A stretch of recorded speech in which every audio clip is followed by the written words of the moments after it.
I work at Grounded Solutions Network, and our mission is to build strong communities from the ground up.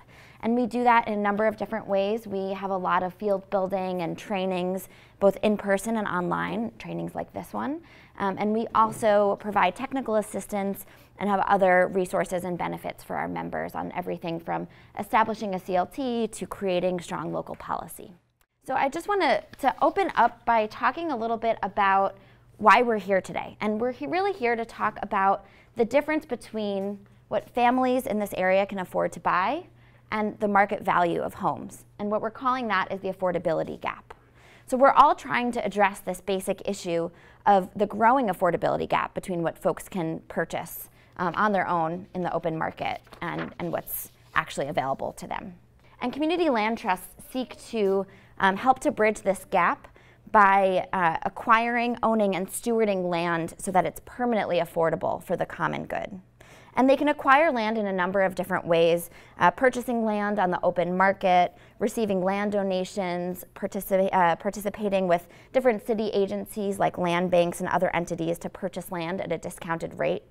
But the key element here is that no matter what, once the land is acquired, it remains permanently in perpetuity within that CLT's portfolio, and it is never sold outside of the portfolio. And I'll explain what that means in a little bit.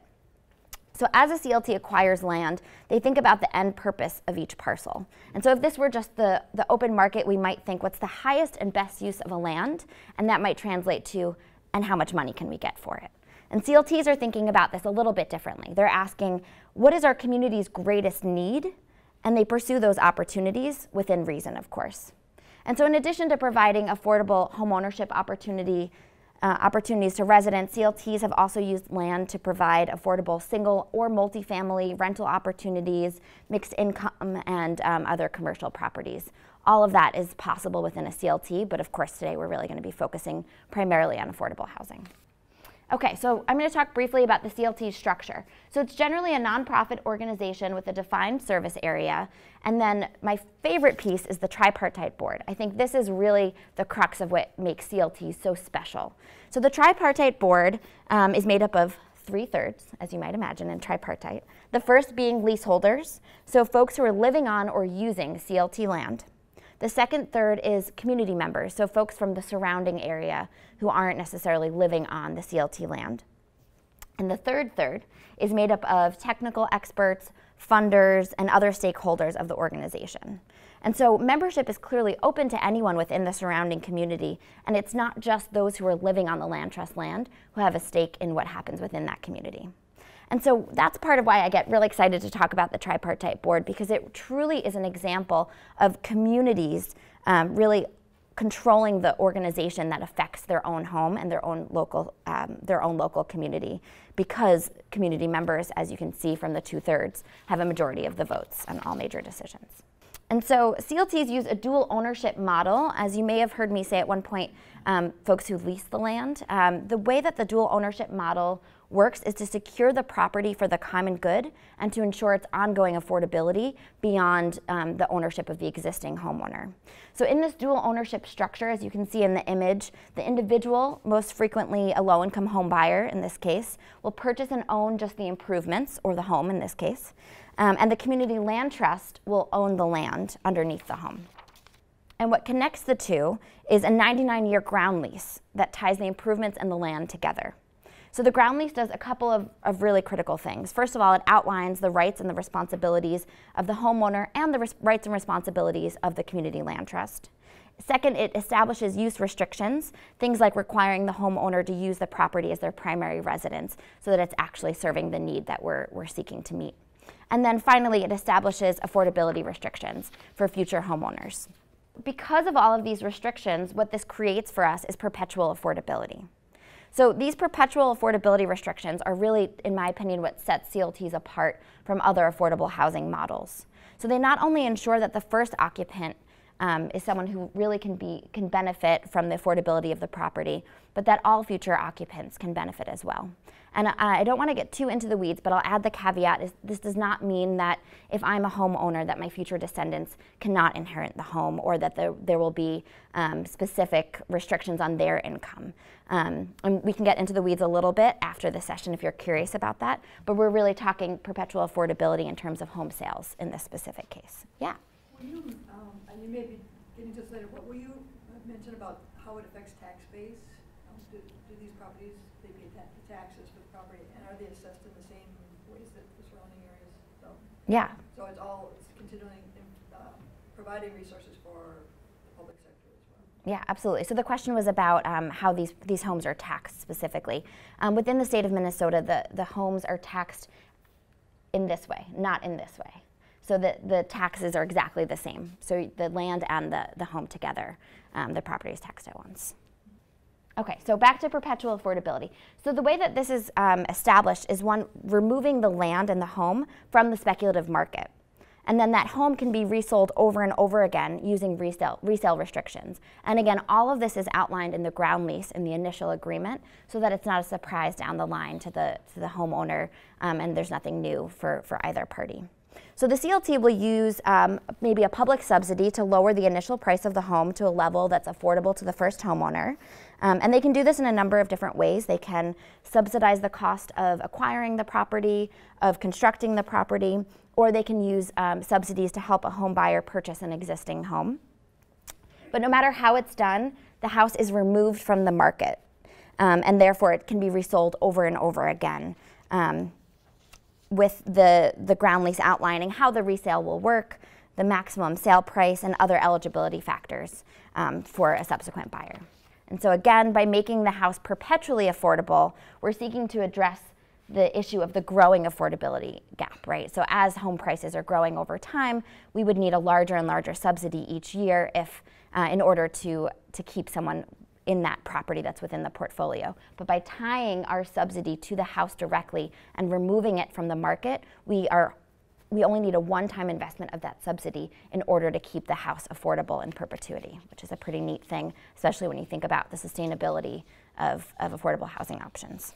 There's two basic ways to think about how we make housing affordable and filling that gap between affordability and the market value. So in the first example up here, and this is something that I think we see a little bit more traditionally outside of the CLT model, the money can flow to a family in the form of a grant, a forgivable loan, a deferred loan, and then it reduces their monthly payment for the mortgage, which if you think about it is really affordable financing. And it's not affordable housing. It's making the purchase of that home more affordable for that individual family. Give a subsidy to one family, you're helping one family. And if there's an unlimited supply of subsidies, great, make that funding available, help that family out. But knowing that perhaps we're a little bit more economically tied, the money can be given instead in the form of a grant or a forgivable loan to the CLT.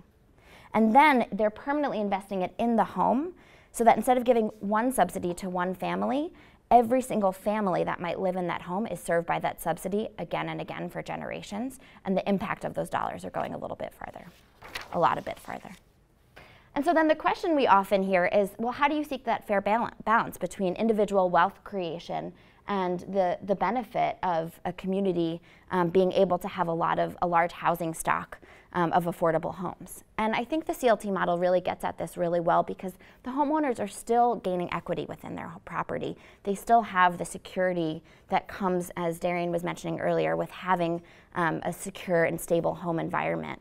And so maybe there isn't as much individual wealth creation as if we did this model, right, where the subsidy is yours, congratulations, you have the home, we're asking for nothing in return. But in the end, the community at large is benefiting in a greater way than would be possible if we were just focusing on individual wealth creation of a single family. And so the way we do this, as I mentioned briefly, is subsidy retention. And so perpetual affordability can be created by subsidy retention where all of the subsidy is retained and recycled within the same house or property. And so the goal here, as you can see with the green line, is to never need to keep up with the market, to never need a new infusion of subsidy, which might grow over time as that affordability gap increases. So instead, we're really just striving to keep up with what's affordable for families rather than trying to tie ourselves to the market. And so in this way, homeowners, again, still have equity in the home and the opportunity for wealth creation over time. Maybe not as dramatically as if they were on the market, but the house is kept within the same portfolio of affordable units that are, again, generation after generation. And you might hear me say that 10 times, but it's, I think the exciting and important part of this is that in perpetuity, it will stay affordable if we link it to not the market price, but the affordable price. And so with that comes perpetual responsibility. If we're holding on to this home for generations and generations, what's the role of the CLT in all of this? So there's 3 different ways that the oversight and support, which we would call stewardship of the homes, might be carried out by community land trusts. So the first thing to think about is the structures of the homes themselves. The CLTs are responsible for stewarding homes. So if the home's to remain affordable, it of course needs to remain in good condition.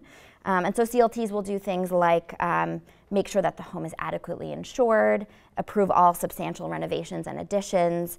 They can also educate homeowners about preventative maintenance, encourage them to make capital improvements on the property, and also help homeowners through renovations to prevent contractor fraud, especially for first-time homeowners. The next thing to think about, in addition to the land, is the homeowners themselves.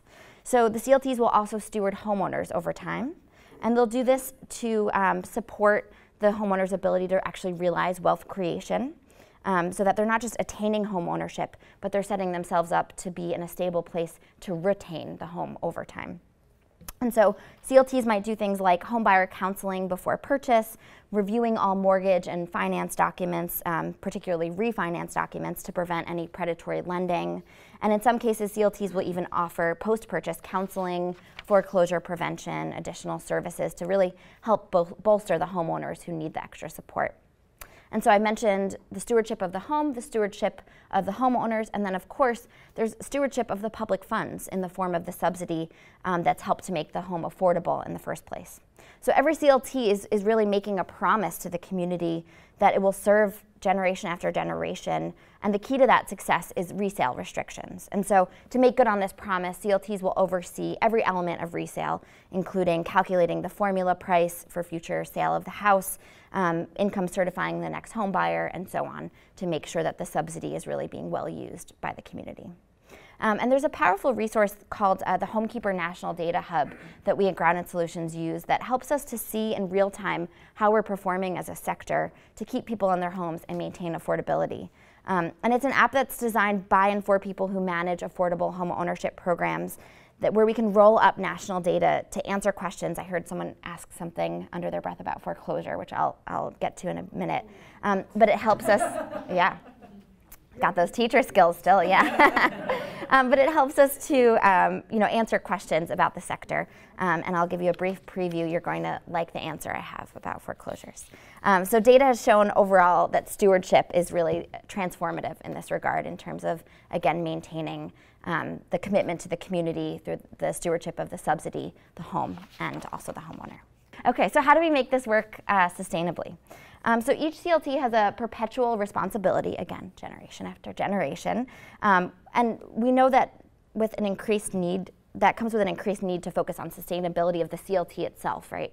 We want to set the homeowners up for success, but we want the CLT to be able to be a successful running organization in order to support and steward for generations to come. And so this can be done through donations, through operating grants.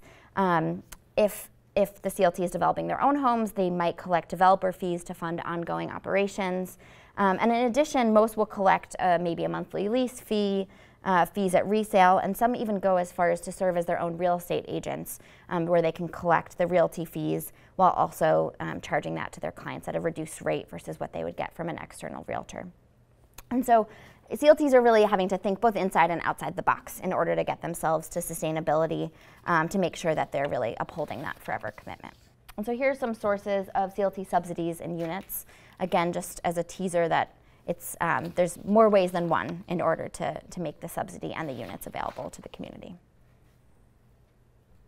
So what you're seeing here is that before the foreclosure crisis, it was shown that only 47% of first-time low-income and minority home buyers retained homeownership for 5 years.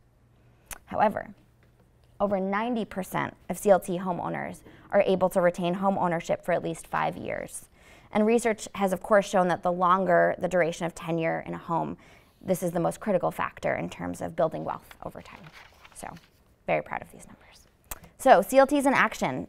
In the communities they serve, CLTs can do more than just home ownership or housing, as I mentioned. The application of the model can be based on community need in ways that are adaptable and responsive to need or maybe a changing market. So it might include something like urban agriculture, commercial use, land preservation, whatever the needs are of the community. Of course, today we're really thinking about housing, but just worth noting that it doesn't have to be exclusive to what you build within your community.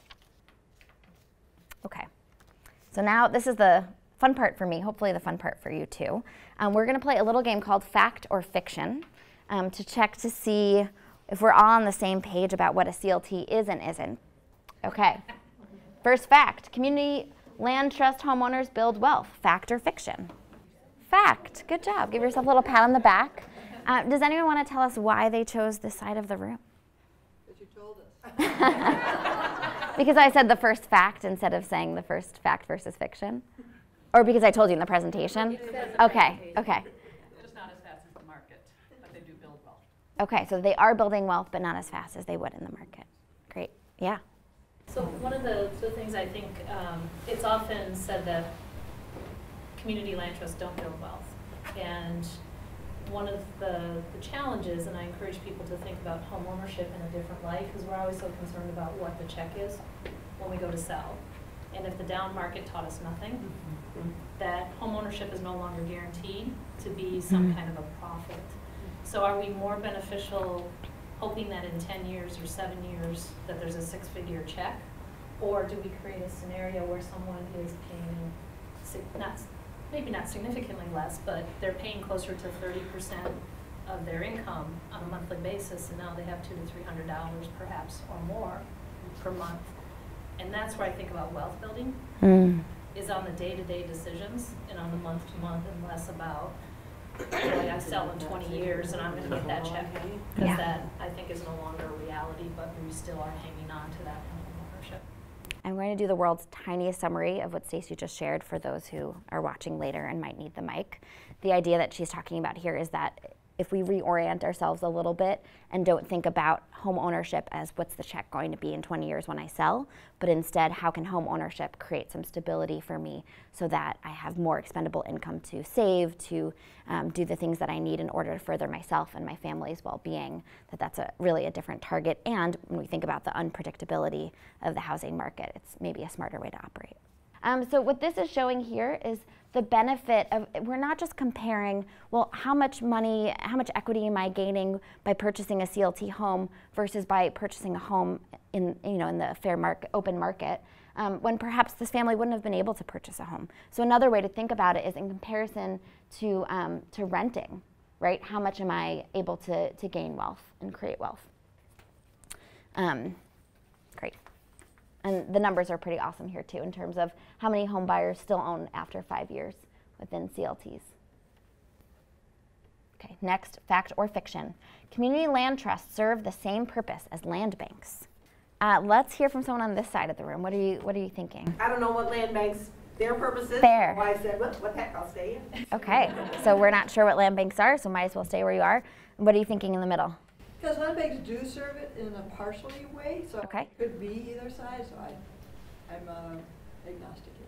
Yeah, we're agnostic because maybe land banks can serve. And then over here on the fiction side. I thought banking was like holding it. Okay.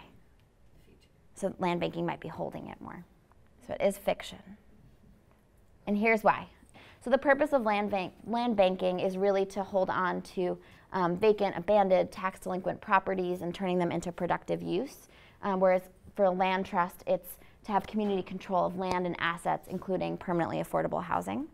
The structure is a little bit different. A land bank is typically a public entity, where a CLT is a membership-based nonprofit led by the community.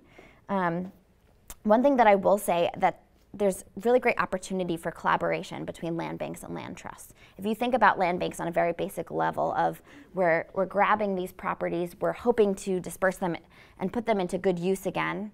We've got some folks with some land and some properties, and some folks at land trusts who are looking for some land and some properties. So there's a great example, Buffalo, New York, in the Fruit Belt district, where the land bank has offers up property where the CLT has the first right of refusal, so that all of the land bank homes have the chance to be moved into the CLT if they can afford to or choose to purchase that home. But they are separate entities, as mentioned here on the slide. There are exceptions within Minnesota that some nonprofits are publicly run, some CLTs are publicly run, and some land banks are more nonprofit structure.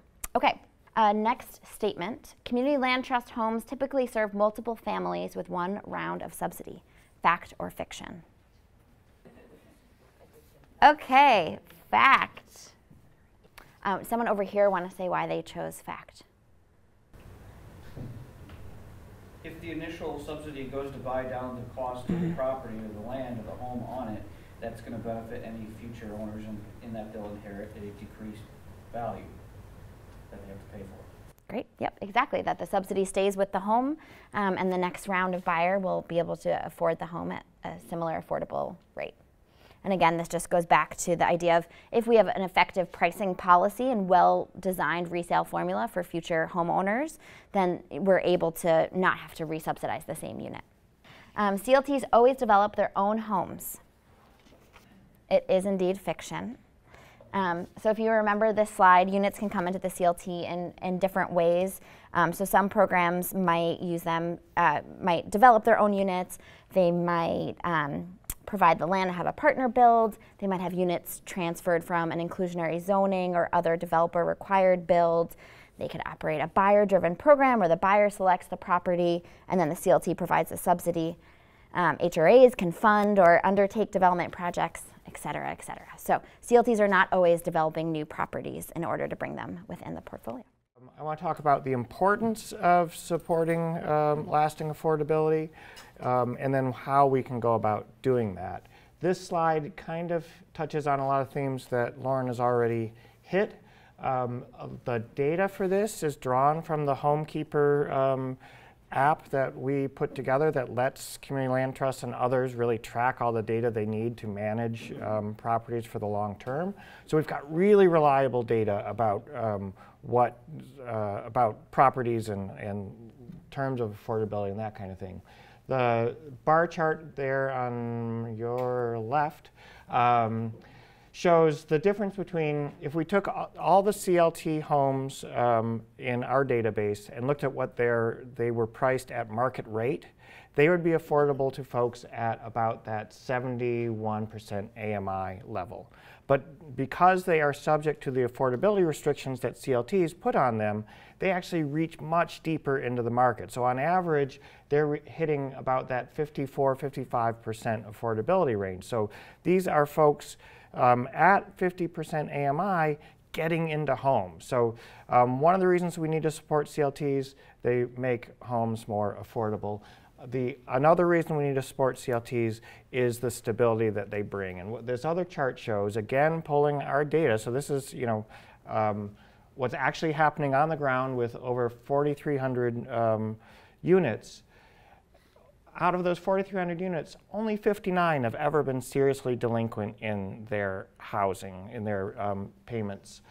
And of those 59, 51 got intervention from their program. So the program swept in to try to support them. Those interventions, 45 of those interventions were actually successful. So they managed to get them out of those delinquency situations. And so we've only ever had 40 in foreclosure in this study. So it really strongly delivers stability for the community. So that's why that community land trusts, from a public policy perspective, are a community asset that we need to arrange our policies to support. So we did some research. We talked to dozens of CLT leaders and other housing industry leaders around the country to say, what are sort of the key factors you need to have in place to make CLTs successful? And what we heard back wasn't really, earth-shaking. It was kind of the basics. We need to make sure that we've got, we need to increase the resources in general available for affordable housing, because CLTs draw on all of those resources.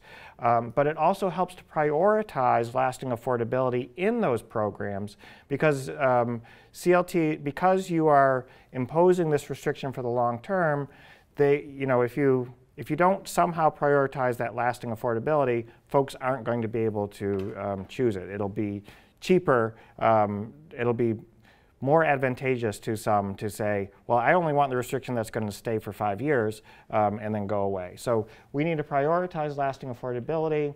We need some consistency and predictability in resource allocation, because CLTs need to be able to plan kind of a growth arc and the ability to draw on resources year after year so that they can continue to do their developing.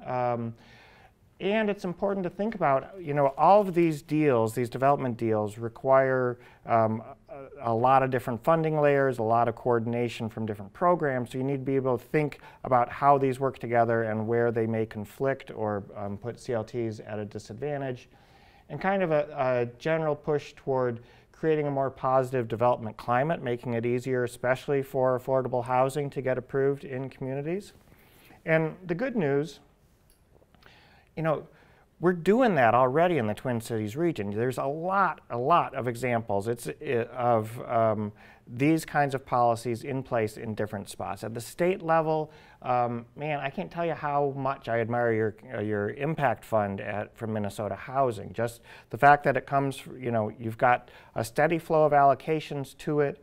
It does prioritize lasting affordability in some of the programs. You've got some of that is bond funded through your housing infrastructure bonds, and those HIB bonds mostly go to multifamily, but when they go to single family, they have to go to CLTs. They have to go to lasting affordability. So you've got a lot in place at the state level. They've developed mortgage products that actually work with CLTs, and that's often hard to do.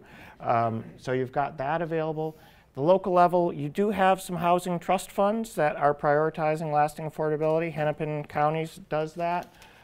You've got local communities using their HRA levies or using their CDBG and home dollars to actually help CLTs bridge that, either the affordability gap or the development gap. You've got regulatory reforms. I think the whole country was stunned when Minneapolis came along and said, yeah, we're going to get rid of this whole single-family zoning concept and upzone most of the city. You've got Minneapolis and others really looking at how do we prioritize lasting affordability in our housing program. So there are lots of different ways in different spots in the region that you're doing this. And I don't even have on here the wealth, the richness of your community land trust sort of environment. You've got so many, like almost a half dozen CLTs in the region. Again, we've got a lot there, but the coverage is spotty, as Tara was saying. There's a lot of opportunity to learn from each other and kind of explode this into broader coverage. But I think you're very well suited to kind of move forward on this. Has any place used the land trust model to put public housing into a land trust? Has that ever been attempted or discussed as a solution? It is a great question. Oh, yeah. So the question is, have folks moved public housing into a community land trust ever in history? I don't know of that, but there are others in our group who might be able to get the answer to that. So I don't think there is a reason it couldn't happen. A lot of public housing has been moving through the Hope 6 process that kind of privatizes a lot of that. So there is, but there's. Yeah, so if we're worried about the vulnerability, putting in a community land trust would be a good move on that. Okay, so quickly in sum, how do you learn more? I just want to highlight these few resources. You can check out our website, groundedsolutions.org. We have a resource library. We have upcoming training events. I'm actually very excited about this. Starting in March, we will have an online training institute where we'll have different courses that we typically offer in person that are available to take online with some of our best practitioners. We also have a City CLT partnership resource, which is available online, and you can also follow up with the Minnesota Community Land Trust Coalition for more info.